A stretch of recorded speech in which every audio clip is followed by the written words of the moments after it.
Indian national Congress തകർന്ന് പൊട്ടിപ്പാളീസാവുകയാണ് എന്ന് വിചാരിക്കുന്നവർക്ക് ദേശീയ തലത്തിൽ കൊടുക്കുന്ന ഏറ്റവും ഉറച്ച മറുപടിയാണിത്.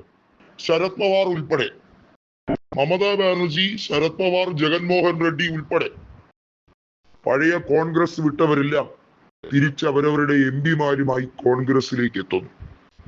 മെർജിപ്പിക്കുന്നതിന് കോൺഗ്രസിന്റെ ടാലി വീണ്ടും വർദ്ധിക്കും.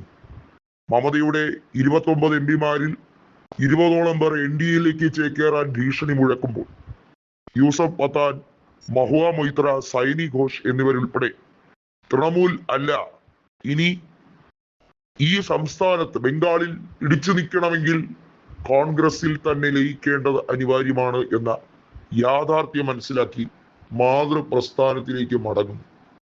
ജഗൻമോഹൻ റെഡ്ഡിയുടെ പിതാവ് കോൺഗ്രസിന്റെ ഏറ്റവും കരുത്തനായ നേതാവായിരുന്ന ആന്ധ്രയുടെ മുൻ മുഖ്യമന്ത്രിയായിരുന്ന YS രാജശേഖർ റെഡ്ഡി അദ്ദേഹത്തിന്റെ ലെഗസി ഫോളോ ചെയ്യാൻ മകളും മകനും ഒരേ ചുവട് വയ്ക്കാൻ തയ്യാറാവുകയാണ്. അതായത് മഹാരാഷ്ട്രയിൽ ശരത് പവാറിന്റെ എംപിമാർ, ബംഗാളിൽ തൃണമൂൽ കോൺഗ്രസിന്റെ 9 എംപിമാർ, കൃത്യമായി പറഞ്ഞാൽ ഇപ്പോഴത്തെ അവസ്ഥയിൽ 21 എംപിമാർ ഈ 3 പ്രസ്ഥാനത്തിൽ നിന്നുമായി 8, 9, 4 ഇങ്ങനെയാണ് 3 പാർട്ടികളും കോൺഗ്രസിലേക്ക് മെർജിക്കുന്നത്. YSRൽ നിലവിൽ ആന്ധ്രയിൽ 4 എംപിമാരാണുള്ളത്.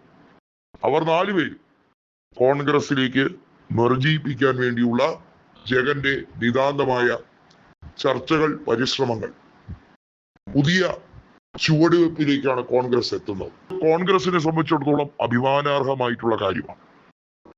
കുറിയായി പല രീതിയിലേക്ക് പിളറുന്ന ഒരു രീതിയിലേക്ക് കോൺഗ്രസ് പൊട്ടിത്താഴുന്നു. ഇനി ദേശീയ തലത്തിൽ BJPക്ക് ഒരു വെല്ലുവിളിയേ അല്ല.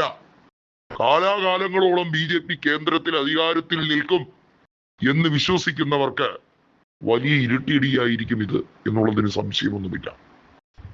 നോക്കൂ, ഏറ്റവും പ്രധാനം എന്നത് ഇവരുടെ വോട്ട് ഷെയർ അത് കോൺഗ്രസിലേക്ക്, ഗ്രാസ് റൂട്ടിലേക്ക് മെർജിപ്പിക്കുമ്പോൾ ഉണ്ടാകുന്ന ചേഞ്ച് എന്ന് പറയുന്നത് വളരെ സ്വാഭാവികമാണ് എന്നുള്ളത് നമുക്ക് പറയാതിരിക്കാൻ വയ്യ. പ്രത്യേകിച്ചും മഹാരാഷ്ട്രയിൽ കോൺഗ്രസും ശരത് പവാറും മെർജിപ്പിക്കുമ്പോൾ ഉണ്ടാവുന്ന ആ സംസ്ഥാനത്തെ ഗതിവിഗതികൾ, ബംഗാളിൽ തൃണമൂൽ കോൺഗ്രസിലേക്ക് മെർജിപ്പിക്കുമ്പോൾ ഉണ്ടാകുന്ന ഗതിവിഗതികൾ, അതുപോലെ തന്നെ ആന്ധ്രയിൽ ഉണ്ടാകുന്ന വലിയ വ്യത്യാസങ്ങൾ, ഇത് രാഷ്ട്രീയപരമായി പഠിക്കേണ്ടതായി ഉണ്ട്. അതിനുവേണ്ടി പ്രത്യേകം നിരീക്ഷകരെ ഈ 3 സംസ്ഥാനങ്ങളിൽ നിയോഗിച്ചുകൊണ്ടുള്ള ഏറ്റവും ഫലവത്തായിട്ടുള്ള പ്രവർത്തനങ്ങൾ ഏകോപിപ്പിക്കാനാണ്